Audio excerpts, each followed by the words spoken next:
Le grand JT de l'éducation vous est présenté par Microsoft. Bonsoir Loïc. Bonsoir Virginie, bonsoir à tous. C'est officiel depuis hier soir, après plusieurs jours de tractation, le nouveau Front populaire est né.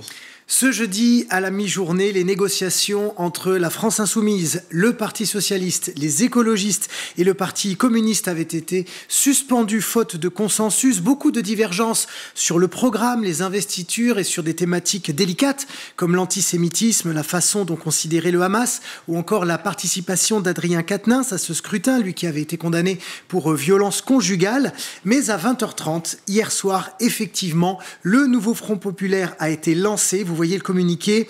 Partout en France, nous œuvrerons à élargir ce rassemblement avec toutes celles et ceux, Françaises, Français, associations, syndicats, partis politiques, personnalités engagées dans le débat public qui partagent nos idées et nos orientations.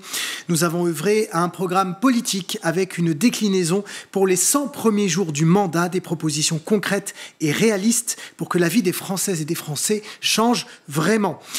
Et puis quelques minutes donc avant cette officialisation, Manon Aubry, tête de liste LFI aux Européennes, était sur RTL. Elle a explicité la ligne directrice de ce nouveau Front populaire malgré les désaccords initiaux.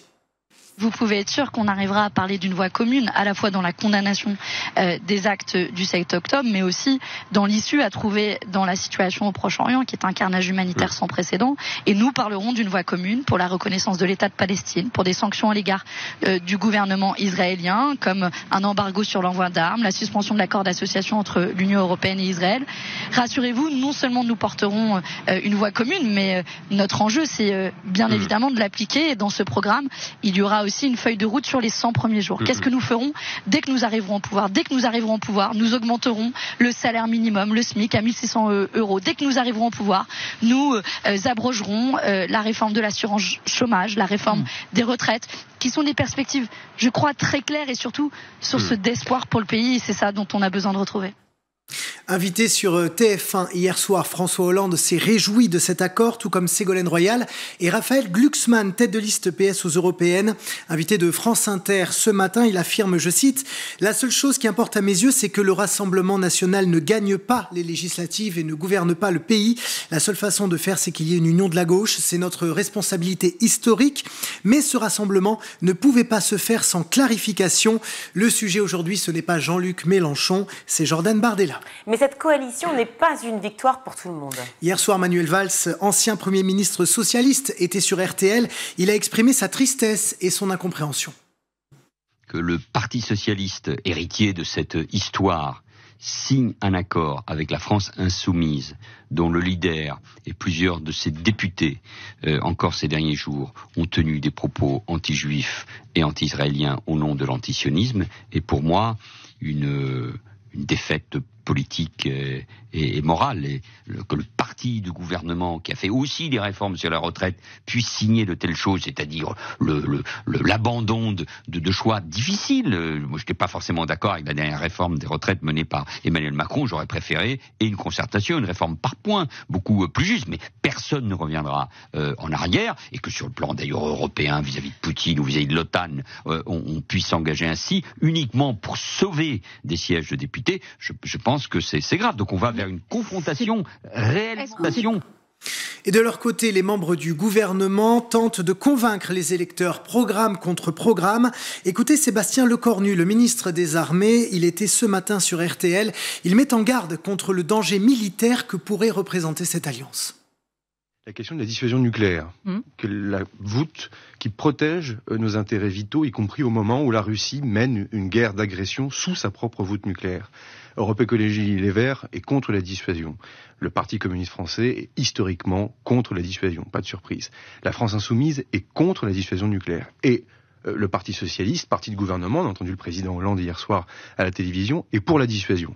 L'OTAN, Europe Écologie Les Verts, le Parti Socialiste sont très atlantistes, très engagés historiquement dans l'alliance atlantique de l'Atlantique Nord, et vous avez le Parti communiste, LFI, qui sont contre Sauf que, pardon, l'OTAN. mais tout ça Europe Écologie Les Verts du ne veut pas président de la République, monsieur le ministre. L'Europe Écologie Les Verts ne veut pas d'un successeur au porte-avions Charles de Gaulle. Le Parti Socialiste, pendant notre programmation militaire, a déposé des amendements pour qu'il y en ait un deuxième. Donc, ce que je veux dire par là, c'est que ce sont des questions qui sont redoutablement importante.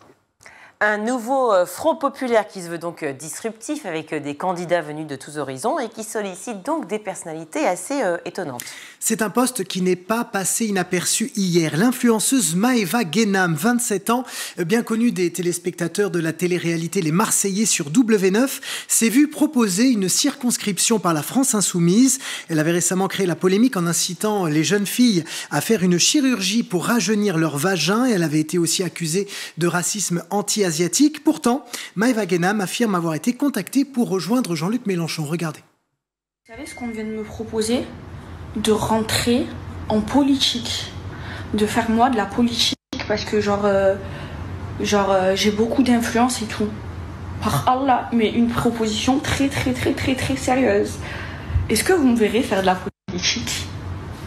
Alors, entre le cabinet de Jean-Luc Mélenchon qui me téléphone, entre là, on fait une proposition politique. Franchement, je suis en train d'y penser. Maëva Guénam, politicienne. De candidat de télé-réalité à politicienne. La classe, hein. Je m'habillerai tout le temps en costard et tout le temps, je vous défendrai. Je ferai des meetings, des meet-up et tout. Et selon notre confrère Gauthier Lebret, journaliste sur CNews, Guillaume Meurice, l'humoriste récemment renvoyé de France Inter pour une blague sur le conflit israélo-palestinien, aurait été approché par le nouveau Front populaire pour les législatives. Pour ces deux personnalités, la coalition de gauche n'a rien confirmé officiellement. Et du côté du RN aussi, on s'appuie sur des candidats de la société civile. Un policier de la BAC de Marseille, candidat dans la cité phocéenne. Il fait partie des agents qui avaient inspiré le film BAC Nord de Cédric Jiménez, arrêté pour trafic de drogue avant d'être relaxé. Et il y aura aussi par exemple Babette de Rosière, chef cuisinière et animatrice de télévision, candidate RN à Paris. Et pendant ce temps, Éric Ciotti, ancien président des Républicains, a lancé une pétition pour soutenir une union des droites. Selon le Figaro, dès mercredi, Éric Ciotti a envoyé un mail aux militants pour les appeler à soutenir son initiative d'alliance avec le Rassemblement national. Près de 70 000 personnes ont déjà signé cette pétition. Rappelons que c'est cette volonté d'Éric Ciotti qui a fait imploser les Républicains et provoqué son exclusion par le bureau, une exclusion qu'il a d'ailleurs contestée en justice. Hier soir, il était l'invité de Touche pas à mon poste sur C8 et il a réaffirmé sa ferme intention de créer une alliance des droites. On dirait que je veux m'allier avec le diable, a-t-il dit. Il faut arrêter de revenir sur ce qu'il s'est passé il y a 70-80 ans et travailler ensemble. Fin de citation. Justement, ce matin, Jordan Bardella a été l'invité d'RMC pour expliquer son programme. Il était notamment interrogé sur ce qui peut sembler être un rétropédalage, puisqu'il avait affirmé vouloir abroger la réforme des retraites avant de se raviser. Il s'en est expliqué. Il veut en fait d'abord gérer les urgences, puis s'occuper des retraites. J'engagerai, madame, le temps des réformes. Et il y aura dans ce temps des réformes la réforme des retraites. Je ne conçois pas aujourd'hui que des millions de Français qui ont commencé à travailler très tôt arrivent à la retraite en mauvaise santé, avec les bras cassés, le dos cassé, avec un système de retraite qui est légal injuste. de la retraite avec vous, Jordan Bardella. Je permettrai à ceux qui ont commencé à travailler avant 20 ans de partir à 40 annuités de cotisation et avec un âge de départ légal à 60 ans, avant 20 ans. Au-delà, il y aura évidemment une progressivité qui se mettra en œuvre et je ferai en fonction pour les autres des contraintes budgétaires dont je vais hériter. Mais ma priorité, c'est les Français qui ont commencé à travailler très tôt, qui ont des métiers difficiles, qui n'ont pas la chance et l'avantage que nous avons tous les deux de travailler l'hiver dans des bureaux qui sont chauffés et l'été dans des emplacements qui sont climatisés. Donc à cette France-là, je veux lui rendre justice. Jordan Bardella qui a également confirmé que s'il arrivait au pouvoir, il voudrait supprimer le droit du sol, faire voter une loi immigration plus sévère et il veut faire également arrêter la gratuité des soins pour les gens qui viennent en France de façon illégale. Dis-moi ce que tu regardes, je te dirai pour qui tu votes. Nos confrères de Marianne publient une enquête sur l'influence des émissions de télévision sur le choix des Français. Une étude réalisée par Ipsos qui nous apprend que les électeurs du Rassemblement national regardent principalement les journaux de TF1 et d'M6 et sont aussi des téléspectateurs assidus de Touche pas à mon poste sur C8 puisque les fanzous de Cyril Hanouna ont été près de 50% à choisir Jordan Bardella. Les Français qui préfèrent Quotidien sur TMC ont été 22% à choisir le Parti socialiste et Raphaël Glucksmann. Glucksmann, 19% le Rassemblement national et 16% la France insoumise. Quant aux téléspectateurs de C'est à vous sur France 5, ils ont voté à 23% pour Raphaël Glucksmann, 18% pour Renaissance, 16% pour le Rassemblement national et 10% pour LFI. Et du côté des influenceurs engagés, eh bien, la résistance s'organise. Ils ont plus de 8 millions d'abonnés cumulés sur Instagram. Une soixantaine de créatrices et de créateurs de contenu ont publié une tribune conjointe hier dans le Nouvel Obs.